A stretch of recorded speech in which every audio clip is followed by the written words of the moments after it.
اور میرے ساتھ شریک گفتگو میں عامر محبوب اور اعجاز عباسی. ناظرین، حکومت کی طرف سے پیٹرولیم جو مصنوعات کی قیمتوں میں تاریخی اضافے کے بعد مہنگائی کا طوفان برپا ہو گیا، اور جو ٹرانسپورٹ کرایوں میں گڈز جو ٹرانسپورٹس نے بھی کرایوں میں 50% اضافہ کر دیا ہے. اس کے اوپر ہم تفصیل سے بات کریں گے کہ حکومت نے اتنا ظالمانہ جو فیصلہ ہے، ظالمانہ اقدام کیوں اٹھایا. پھر جو گزشتہ رات کو جو پاکستان پیپلز پارٹی آزاد کشمیر کے جو سینئر قائدین ہیں، ان کا زرداری حوث اسلام آباد میں اجلاس ہوا. اس اجلاس میں کیا فیصلہ ہوا، اس کے اوپر بھی ہم تفصیل سے بات کریں گے. پھر جو سب سے بڑی خبر ہے کہ public accounts committee Azad Kashmir اور جو ان لینڈ ریونیو محکمہ انکم ٹیکس، ان کے درمیان ٹھن گئی ہے. اور اطلاع یہ ہے کہ اب جو پبلک اکاؤنٹس کمیٹی ہے یہ چند افسران کے خلاف ہے، یعنی ان کے خلاف کارروائی جن کرنے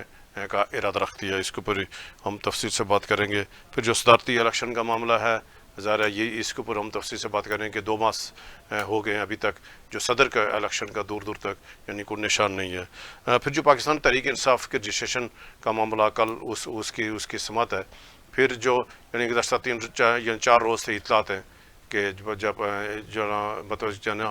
یعنی چند جو سینئر لوگ ہیں وہ پاکستان پیپلز پارٹی کو چھوڑنا چاہ رہے ہیں، بالخصوص بیرسٹر سلطان محمود گروپ اور تنویر الیاس گروپ. اس کے اوپر ہم تفصیل سے بات کریں گے کہ اصل حقائق کیا ہے. آغاز کرتے ہیں جو پیٹرولیم جو مصنوعات کی قیمتوں میں اضافہ ہوا. عباس صاحب، کیا دیکھ رہے ہیں آپ؟ یہ جو رات کو آپ کے اوپر ایک بم گرایا گیا، پیٹرول بم.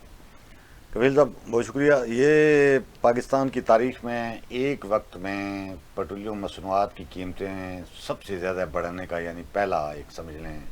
ایک ریکارڈ ہے. اور یہ بہت میں سمجھتا ہوں کہ پاکستانی عوام کے اوپر ہے. یہ جو فارم 47 کی جعلی حکومت بیٹھی ہوئی ہے، انہوں نے ایک ظلم کیا ہے، اور اس ظلم کا نتیجہ یہ نکلا ہے کہ آج پورے ملک میں لگ بھگ 50% پبلک ٹرانسپورٹ گاڑیوں کے کرایوں میں اضافہ ہو گیا. اور ہر آدمی خوفزدہ ہے صورتحال سے، غیر یقینی صورتحال ہے. کسی کے چہرے کے اوپر ہے کوئی سکون، کوئی اطمینان، کوئی رونق کے آثار محسوس نہیں ہو رہے. 336 روپے پر لیٹر ڈیزل سے ایک دم اٹھا کر 520 روپے کر دیا ہے، یعنی 184 روپیہ ڈیزل کی قیمتوں میں پر لیٹر اضافہ کیا. اور پیٹرول کی قیمتوں میں 137 روپے پر لیٹر اضافہ کیا انہوں نے. وہ 458 روپے 41 پیسے یا سم تھنگ مقرر کی ہے. اور پھر 7 قوم کے اوپر احسان جتا رہے ہیں کہ ڈیزل کی قیمتیں مزید زیادہ ہونی تھی، ہم نے اس پہ پیٹرولیم لیوی صفر کر دی ہے، اور وہاں سے پیٹرولیم لیوی اٹھا کر ساری کی ساری لیوی اٹھا کر ڈال دی ہے پیٹرول کے اوپر، جو 160 روپے بنتی ہے. یعنی حکومت کمپنیوں کا منافع، پیٹرول پمپوں والا منافع، ٹرانسپورٹیشن والا جو منافع، اچھا ایک خرچہ وہ منافع وہ یہ لے رہے ہیں کہ پورے ملک میں یکساں طور پر ہم پیٹرول سپلائی کریں. چلو وہ بھی بات سمجھ جاتی. ایک منافع وہ یہ لے رہے ہیں کہ ملک میں اس پیٹرولیم کی وجہ سے جو آلودگی پھیل رہی ہے اس کو کم کرنے کے لیے بھی 3.5 روپے پر لیٹر کے حساب سے لے رہے ہیں. یعنی تمام ٹیکسز جو ملا سارے کر ٹیکسز ملا کر اب دیکھیں نا، عالمی منڈی میں اس وقت 108 روپے $108 پر بیرل تیل کی قیمت ہے. ایک بیرل میں 159 لیٹر تیل ہوتا ہے. اس کو اگر آپ کریں تو پاکستان کے اندر میرے حال میں اگر ڈالر کے حساب سے بھی لگائیں تو $1.5 پر لیٹر پیٹرول میرے حال میں شاید کوئی اس کے آس پاس بنتا ہوگا. تو یہ ظلم ہو رہا ہے، اور کس کے سامنے فریاد کریں؟ نہ عدالتیں. اور المیہ یہ ہے کہ فیصلہ کرنے والے وہ لوگ ہیں جن کو مفت میں پیٹرول ملتا ہے. انہوں نے کبھی بھی جیب سے پیٹرول پیسے خرچ کے پیٹرول نہیں ڈالا ہوگا. اگر ڈالا ہوتا تو کم از کم یہ ظالمانہ فیصلہ ہے. اب دیکھیں نا کبیل صاحب، پچھلے دنوں ہمیں خوشخبریاں سنائی جا رہی تھیں کہ پاکستان کے جھنڈے لگا کر آبنائے حرم سے بڑی تعداد میں تیل آ رہا ہے. وہ کہاں گیا تیل؟ کسی کو کوئی پتہ نہیں. ایران کے ساتھ اور امریکہ کے ساتھ اور سعودی عرب کے ساتھ مل کر ہم ثالثی کرا رہے ہیں. بہت اچھی بات ہے، ظاہر ہے ہماری توقع تھی کہ ثالثی ہوگی. پاکستان میں تیل کا بحران نہیں ہے.